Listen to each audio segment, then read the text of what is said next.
what we're talking about right now with my next guest. He's the former head of the British Army, Lord Dannatt, and he is among the senior former defence chiefs and defence secretaries and other experts in the field who called on the government to forget this 2.3, 2.5 or 3% of GDP being spent on defence, but actually going to a full 5%, doubling our expenditure as a percentage of our national income on defence, and to do so now. Well, let's talk about that with Lord Dannatt right now. Good morning to you, sir. Julia, good morning. You were among the signatories to this letter to the government, urging them to up the spending. You and I have discussed this topic many, many times. Why is the figure of 5% and how crucial, and how soon should it be? Well, the figure 5% is the total figure, if you like, of the resources that a number of us are calling on for the government to spend. Now, within that 5%, we are urging the government to commit to 3% by 2029 and 3.5% by the end of the next Parliament, 2034. And up to 3.5% is what we judge is needed to provide our armed forces with the hardware, the ammunition, the logistics, and all necessary stuff that defence requires in order for us to have a credible military capability. Now, the other 1.5% are additional things that we believe that this government needs to do to increase our overall national resilience. Now, some of that can be rather unusual things, like making certain bridges strong enough for main battle tanks to cross over. Not quite such an important subject in this country, but overall resilience would take up that other 1.5%. Right. But the really critical thing, and this is the really critical thing, is the government needs to announce now how it's going to, over the next few years, get us to 3% by 2029 and 3.5% by 2034. Yeah. And why that's so important is that British industry will fire itself up. It'll make what we need to make. It'll make the ammunition that we require, but it won't do so until the money's on the table and contracts can be signed, and contracts that they have confidence in, that the government will pay the bills to meet. That's rather crucial, isn't it? And in terms of the actual money we're talking about, you know, this has got to come from somewhere. We don't have any at the moment. It's either spending that's not going to go on something else, or it's raising taxes, or trying to borrow, but with our extortionate interest rates we're paying right now, I'm not sure that's an option on the money markets. By upping the money to 5%, how much extra money would that be a year? Well, the full 5% would be a doubling of the defence budget, which is currently moving to around about 2.5%. So we're talking it's about 60 billion a year currently? Yes, that's right. Yeah, 60 rising to 65. So that doubling would be huge.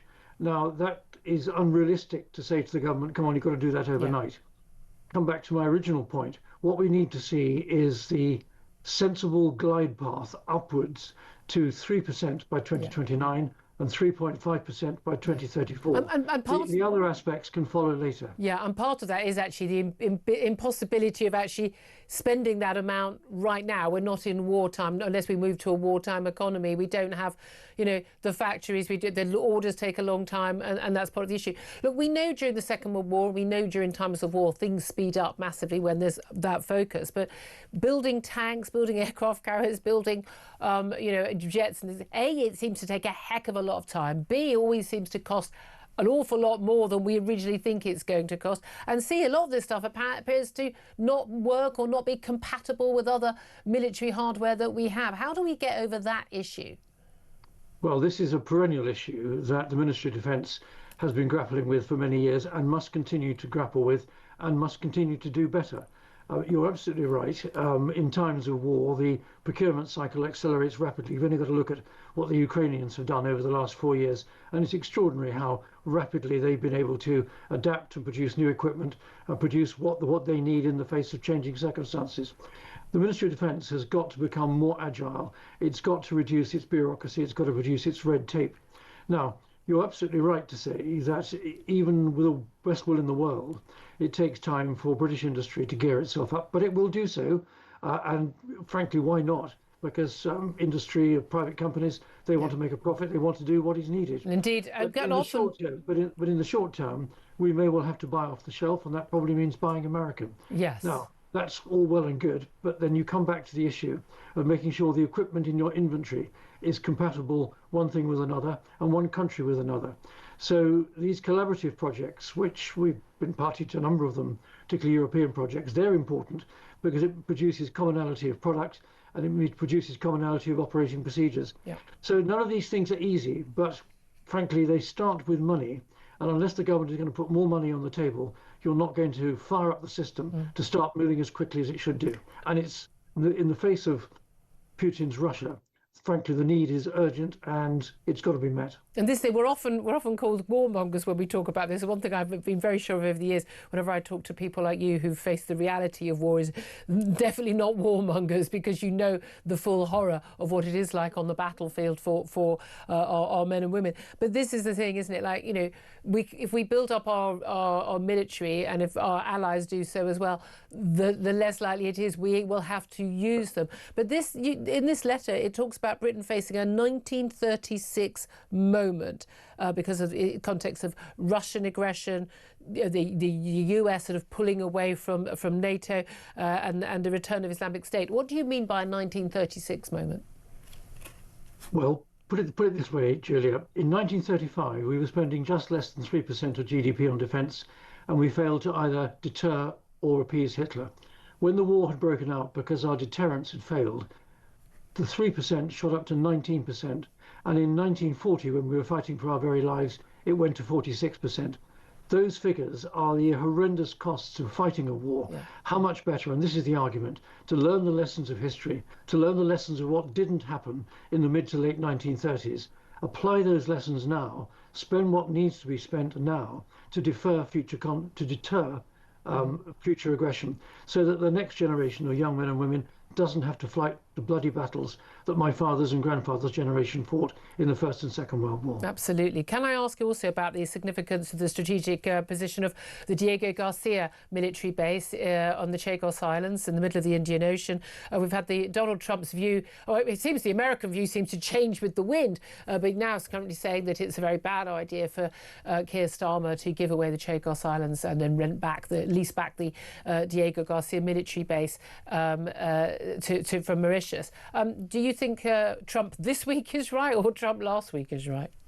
Well, what is important is that base on Diego Garcia, which is nominally British owned and run, but actually very much for the benefit of the Americans, that base remains available. It's critical to the United States' stance in the Indo-Pacific, and it may well be, as Donald Trump is saying, they want to use it as a base if they find that they need to take action against Iran. The important thing is that base remains available. Now, previous government and the present government thought that probably the best way to ensure that was to do some kind of deal with Mauritius and lease the base back. But frankly, what we're understanding is that in sort of human rights terms, that's the ideal thing to do, but it's probably not that necessary. And frankly, when resources are constrained, I think dumping this deal and let the status quo continue, ride any human rights complaints that there might be, and use the money that otherwise would be spent on this increasingly odd-looking deal, spend that on our overall defence capability, and we're making better use of our money. Absolutely. I don't even think there's a human rights case. There we are. Just finally, I must ask you about... Yeah, well, yeah, but that's a very different argument, isn't it, from the one that we've certainly had from the government. Just ask you just very briefly about obviously the breaking news story this morning about Andrew Mountbatten Windsor, who has been arrested, is currently in custody of the police, facing accusations of misconduct in public office when he was a UK trade envoy. Now, obviously, he's denied any wrongdoing. No charges have been brought. He is an ex-military man. There was a time when this man was considered, you know, a war hero from the Falklands War. He'd done his time, he'd done his duty in the military. Your reaction, if you would, to the news of his arrest?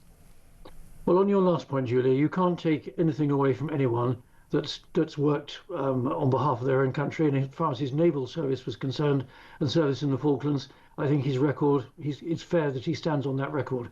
Now, the other things that he's done in his life, frankly, he denies wrongdoing. I have no idea whether he has done wrong or whether he's done right. The fact of the matter is that the palace has said that if he needs to be investigated, they will support that. The police are conducting investigations, and they felt it right to arrest Andrew Mountbatten Windsor today. So frankly, I know nothing more. Like you, one watches with dismay with interest, and I think the due process, has got to take its course. And as everyone is saying, nobody is above the law. The King has made it quite clear that his brother is not above the law, and I think the law has now got to take its course and run due process. A very diplomatic answer from the former head of the British Army there. Very much appreciate you joining us, Sir Richard Lord Dannatt. Thank you very much indeed.